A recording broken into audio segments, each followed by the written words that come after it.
जय हिंद।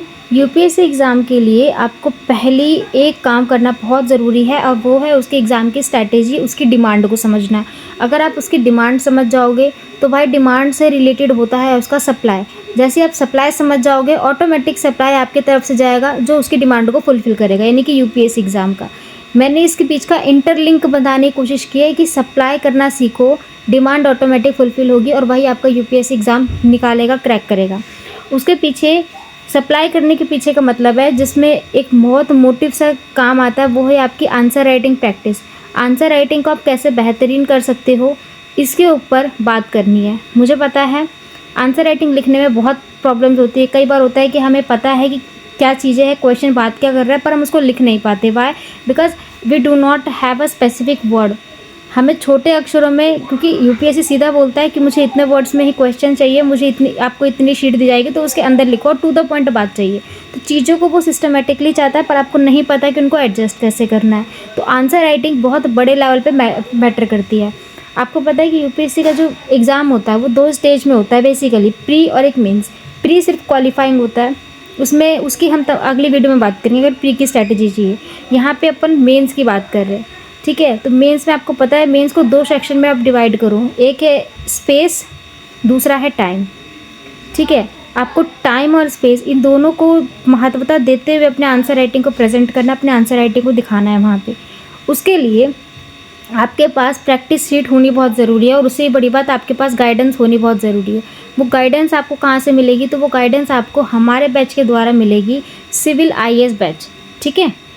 सिविल अड्डा IAS batch जो है हम आपको प्रोवाइड करवाएंगे, जिसमें आपको प्रॉपर गाइडेंस दी जाएगी, ठीक है। कई चीज़ें मिलेगी, हम आपको 1-2 चीज़ों पे काम नहीं करेंगे। डेली आपकी लाइव क्लासेस होगी, फ्री ऑफ कॉस्ट ये क्लासेस है, आप कहीं से भी आकर के क्लासेस तैयार कर सकते हो।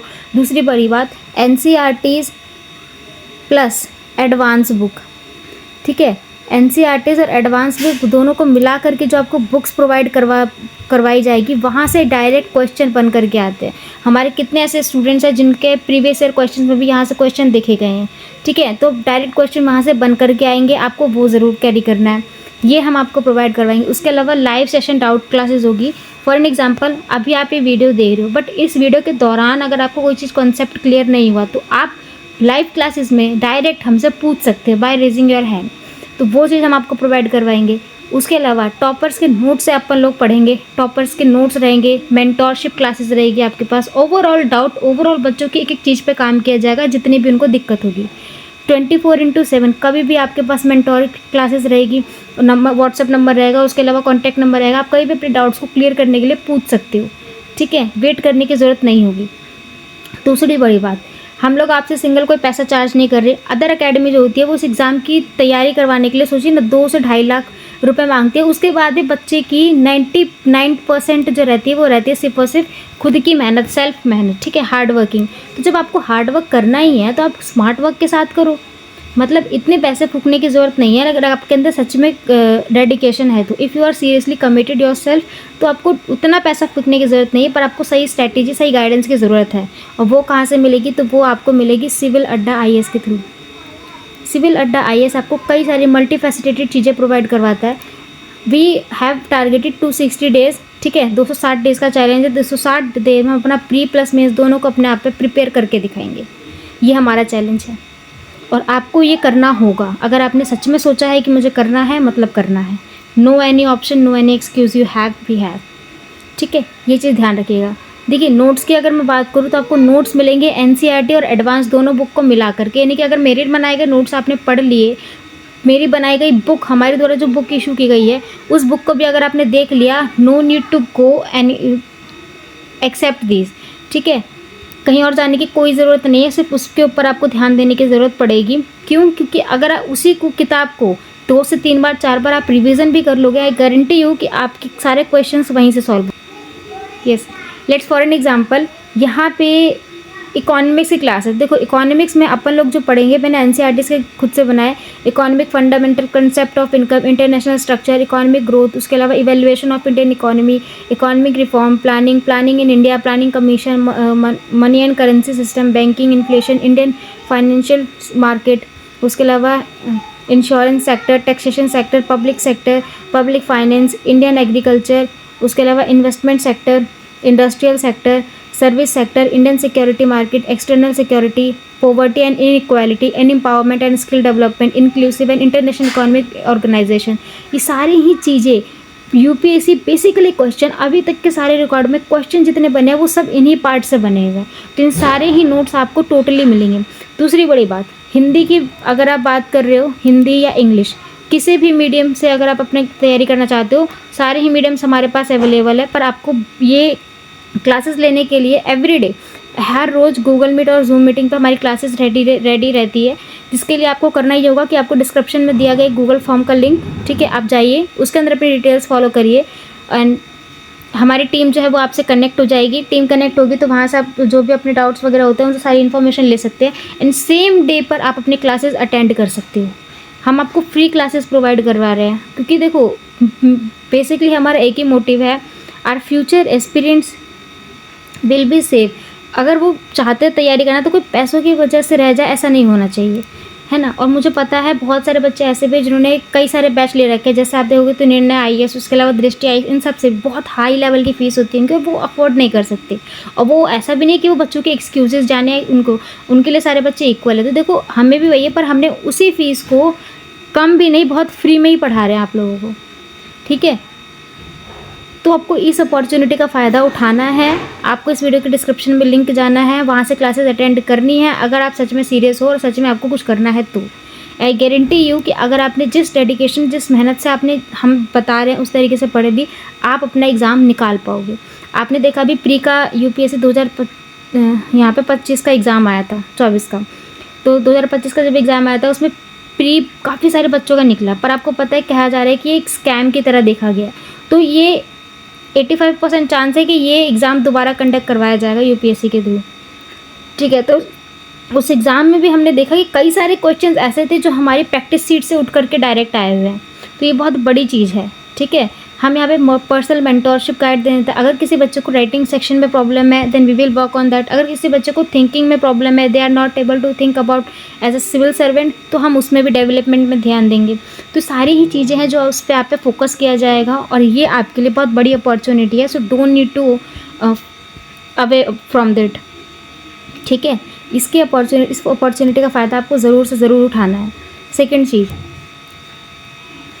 प्री में आपको ज़्यादा कुछ फॉलो नहीं करना होता, क्योंकि इन 3 फेसेस में जो है UPSC का एग्ज़ाम कंडक्ट होते हैं। प्री में आपको पता है कि प्री जो पेपर होता है वो क्वालिफाइंग पेपर होता है, यानी कि इसमें सिर्फ बच्चों की छटाई करने के लिए हटा दिया जाता है। पर ये काफ़ी टफ है, अगर ये नहीं हुआ तो आप आगे तक नहीं बढ़ पाओगे, ठीक है। तो आपको प्री निकालना बहुत ज़रूरी है। आप प्री के लिए प्रिपरेशन के लिए आपको 3 चीज़ें फॉलो करनी बहुत ज़रूरी है। पहला कि आप जब भी रीडिंग कर रहे हो तो उसको रीड ही नहीं करना, 2 पल को जो भी आप रीड कर रहे हो उसको अपने माइंड में एक बार रिकैप करके सोचना है कि अच्छा ऐसे से ऐसे हुआ तो इसका ये इम्पैक्ट भी पड़ सकता है, इसका ये पॉजिटिव नेगेटिव सब बेसिस पे इम्पैक्ट पड़ सकता है, और अपने रिकमेंडेशन को भी अपने साथ रखना है, ठीक है। मैंने ऐसा नहीं है कि मैंने कुछ अलग से समझाया, मुझे पता है, I am also student, I already crack my UPSC pre, ठीक है। प्रीलिम्स मैंने भी अपना क्रैक कर रखा है, मैं मेंस के भी काफ़ी स्टेज पे गई हुई हूँ ये हम यहाँ पर। तो मैंने अपना ऑलरेडी 3 अटैम्प्ट दिया हुआ है। 3 अटैम्प्ट के बाद जो मेरा एक्सपीरियंस है I gonna share with you, ठीक है। तो वो चीज़ें आपको ध्यान दें, जो मिस्टेक्स मैंने किए वो मिस्टेक्स आपको बिल्कुल नहीं करनी है। इसीलिए यहाँ पे सबसे बड़ी बात, 3 स्टेज में रहता है, तो आपको प्री निकालने के लिए मैंने एक चीज़ फॉलो की थी कि जब भी मैं बुक रीडिंग करती थी इकोनॉमिक्स या किसी की भी, तो बुक रीडिंग के टाइम पे ध्यान से मैं उसको पढ़ती थी। पढ़ने के बाद कुछ भी चीज़ें उसको माइंड में अपने रिकैप करती थी। रिकैप करने के बाद उसको 2 पल को सोचती थी कि अच्छा इसका इस तरीके से फ़ायदा हुआ होगा, इसका इस तरीके से फ़ायदा हुआ होगा, तो इसका बहुत बड़ा इम्पैक्ट पड़ पाता था। दूसरी बात, प्रीलिम्स में कभी भी, प्रीलिम्स की सिर्फ तैयारी करने के लिए आपको नोट्स बनाने की ज़रूरत तो बिल्कुल नहीं है भाई। अगर नोट्स बना रहे तो आप बहुत बड़ी गलती कर रहे हो और उसके अलावा अपना टाइम वेस्ट कर रहे हो। नोट्स बनाना तो सिर्फ मेंस के लिए बनाओ, वो भी इस तरीके से बनाओ कि आपको समझ ज़्यादा आए, ठीक है। प्री में कभी नोट्स नहीं बनाने, क्योंकि प्री के जो क्वेश्चंस आते हैं वो आपको इस तरीके से आते हैं कि आपके प्रेजेंस ऑफ माइंड को चेक करते हैं कि आपका प्रेजेंस ऑफ माइंड कितना एक्टिव है, ठीक है। ये चीज़ है, क्वेश्चन इस तरीके से घुमा करके आते हैं। तो जितना हो सके, जितनी अटेंशन हो सके प्रीलिम्स के क्वेश्चंस को दो। और ये हो सकता है आपके PYQ से। PYQs आप सॉल्व करोगे ऑटोमेटिक, आपको उसकी लैंग्वेज समझ आएगी, उसकी डिमांड समझ आएगी, than definitely you can supply with that, ठीक है।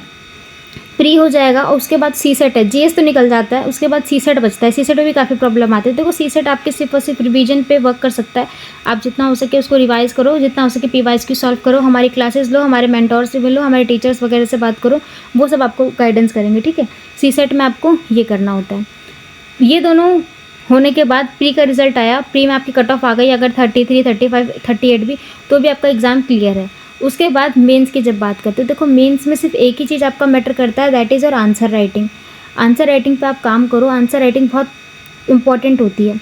आंसर राइटिंग को हम कैसे डेवलप कर सकते हैं, चीज़ें सारी की सारी बताई गई है हमारे आपके लाइव क्लासेस में भी, और बच्चों की आंसर राइटिंग्स को हम यहाँ पे चेक भी करते हैं एवरी डे।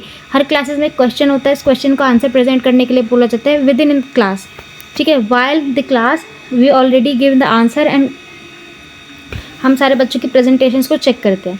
तो यहाँ पे ये चीज़ भी आपकी बहुत ज़रूरी है। आंसर राइटिंग जब आप कर रहे हो तो आपको 2-3 चीज़ें ध्यान रखनी है। किसी भी क्वेश्चंस को अटैम्प्ट करने के पहले उसको 2 से 3 बार पढ़ो।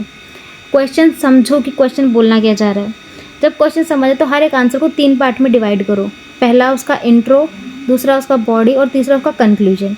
अब इंट्रो, बॉडी और कंक्लूजन निकालने के पीछे का भी एक मेथड है, वो हम अपनी लाइव क्लासेस में भी डिस्कस करेंगे, वहाँ पे भी आप जा करके देख सकते हो। पर मैं यहाँ पर सिंपल सी एक चीज़ मैं बताऊँगी कि यहाँ पे मैं टाइम के ऊपर बात करती हूँ। टाइम के ऊपर ये बहुत ज़रूरी है। अगर मैं देखो यूपीएससी एग्ज़ाम की टाइम की बात करूँ तो आपको पता है 3 घंटे मिलते हैं अपने वहाँ पे, और 3 घंटे में अपने को 250 मार्क्स का पेपर ख़त्म करना होता है, ठीक है। 250 मार्क्स का क्वेश्चन ख़त्म करना होता है। सपोज़ कि हमने जीएस पेपर 1 लिया, जीएस पेपर 1 में जिसमें आपका हिस्ट्री, ज्योग्राफी और culture and environment, culture, art and culture आता है। ये जो है सब्जेक्ट, ये सिलेबस इसका जीएस पेपर 1 का होता है। जब भी आप देखोगे तो मेरे पास 250 मार्क्स का क्वेश्चन रहता है 3 घंटे। इसमें टोटल मेरे को 20 क्वेश्चन मिलते हैं। अब 20 क्वेश्चन 2 पार्ट में डिवाइड होते हैं, 10 और एक 10। ये 10 क्वेश्चन जो रहेंगे 10-10 मार्क्स के रहेंगे, और ये 10 क्वेश्चन जो रहेंगे 15 मार्क्स के रहेंगे, ठीक है। तो 10 और 10 ये हो गया 100, 10-15 ये हो गया 250।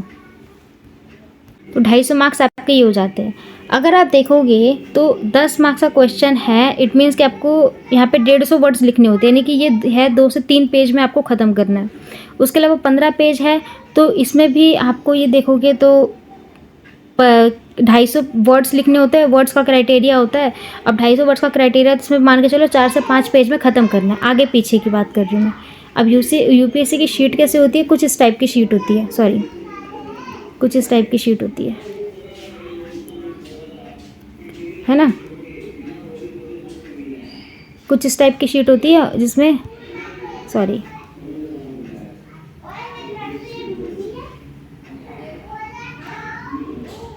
जिसमें आपको यहाँ पे यूपीएससी बड़ा बड़ा सा लिखा होता है, इसमें यहाँ पे आपको सब कुछ लिखना होता है।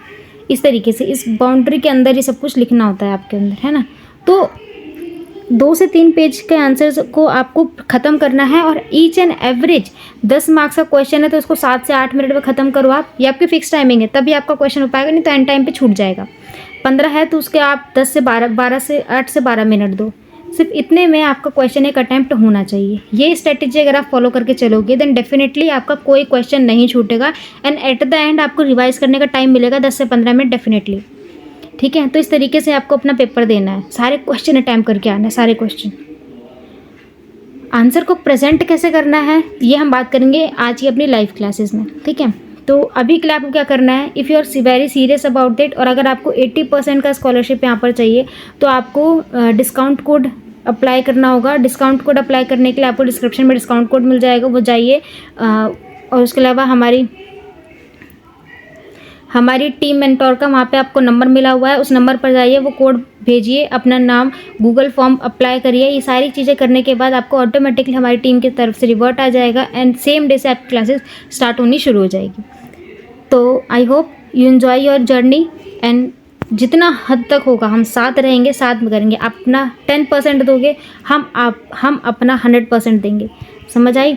तो 10% 100% मिल करके यह 100% बनाती है। तो इसी जर्नी के साथ हम अपनी जर्नी को शुरुआत रखेंगे, and best of luck for your journey. Answer writing in सब पे ध्यान रखना, हर एक चीज़ को बहुत प्रॉपरली लिखना है। आज की क्लास में अपन लोग इकोनॉमिक्स के फंडामेंटल्स को बहुत आराम से कवर करेंगे, जो हमारी आज की क्लास लाइव क्लास रहने वाली है। वहाँ पे इकोनॉमिक्स फंडामेंटल को बहुत ध्यान से कवर करेंगे, और इकोनॉमिक्स फंडामेंटल से आपको पता है यहाँ से क्वेश्चन आता भी है। मोस्टली जो क्वेश्चन कवर होता है वो होता है माइक्रो इकोनॉमी से, ठीक है। मैक्रो इकोनॉमी से क्वेश्चन होते हैं तो वहाँ से हम लोग देख लेंगे कि मैक्रो इकोनॉमी में जो इसके कॉन्सेप्ट्स है वो सब बातें क्या करते हैं। एंड में हम क्वेश्चन भी करेंगे। तो मिलते हैं नेक्स्ट वीडियो में, तब तक के लिए जय हिंद, जय भारत।